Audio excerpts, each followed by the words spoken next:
Today, you are going to learn how to play a gospel praise break, also known as a bump or a shout. It sounds like this.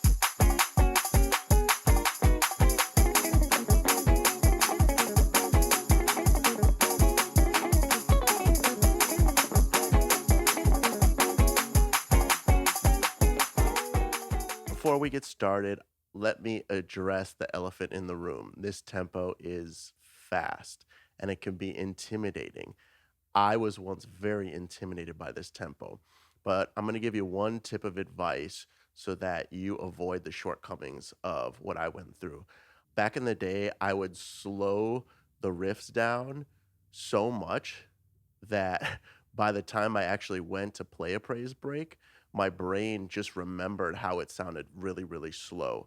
So, in an effort to avoid that shortcoming for you, I would advise once you get the pattern under your fingers, like once you understand the basic concepts, and you're not fumbling around at a slow tempo, I would advise you to then start listening to praise breaks at the tempo that they're supposed to be listened at.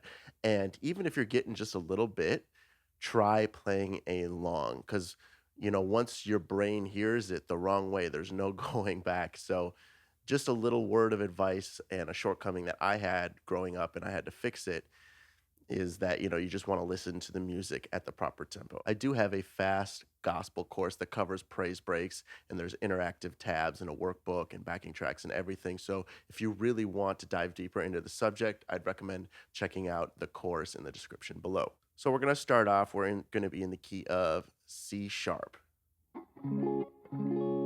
Okay, so that is just in the key. If you take your ring finger and go to the ninth fret, and then you play that box shape that everyone knows, that's home bass.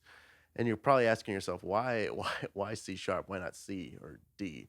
Well, oftentimes in gospel music in church, piano players, organ players like flat keys. It just sits better on their fingers. So us as guitar players, we adapt to what they do because that is really the crux of the church. Like having those instruments are essentially in the hierarchy of things, they're more important than the guitar, so they get to dictate the rules.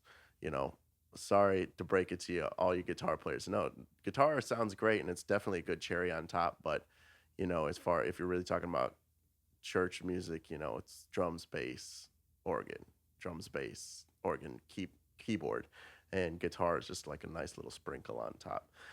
But when it comes to praise breaks, we get to lock it down.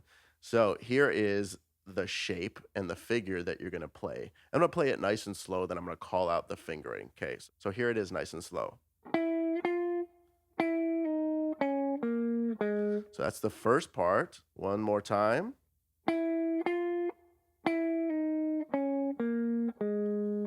Okay, so I'm going from the ninth fret to the 10th fret on the G string.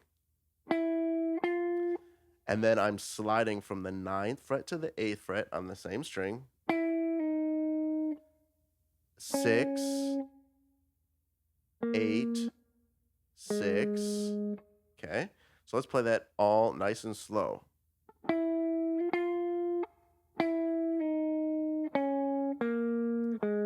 And then I do this little figure,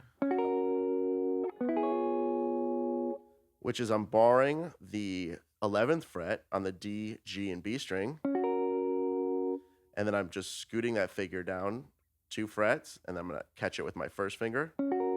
And then I'm hammering on with my middle finger on that G string from the 9 to the 10. Okay? And so once again, that entire figure sounds like this.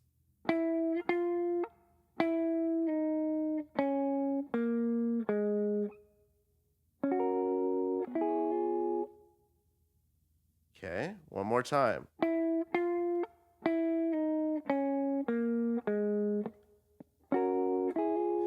And then there was a fast little pentatonic run I did, which is just a minor pentatonic starting on the root note on the high E string.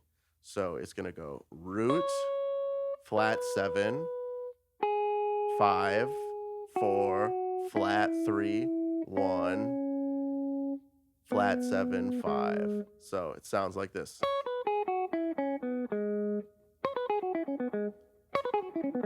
Okay, so what you're going to try to do is catch that in the middle of the riff. So slow, it would sound like this.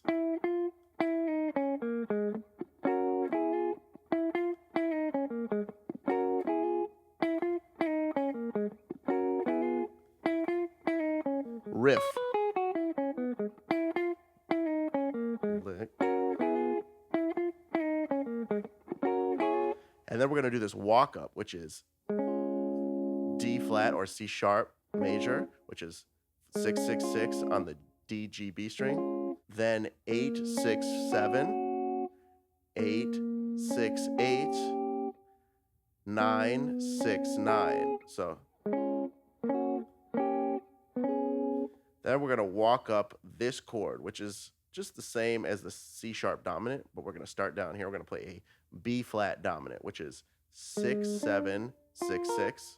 And walk it all the way up, just the same shape.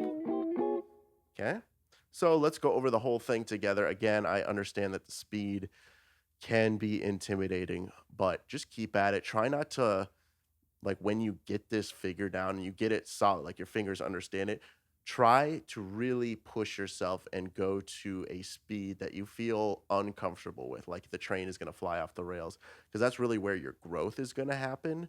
If you live in this comfort zone and you feel like, I can only play it at 100 BPM, 110, two things are going to happen. One, you're going to hear it incorrectly, and then unhearing it is really hard. And two, you're just going to live there and you're never going to grow, you know? So oftentimes living outside your comfort zone is how you grow and expand. So let's go over this whole figure together.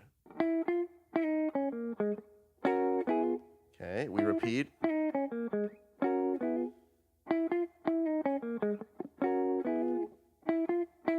Lick.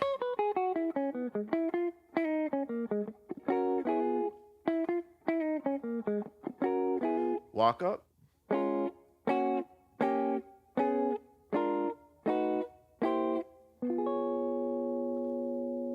If you really are interested in gospel praise breaks and you want to stop being embarrassed on Sundays, I have a full course you can check out in the description. Now that you understand this figure, you're going to want to check out what scales and the mindset gospel guitar players use when they play praise breaks. You're going to check out this video here.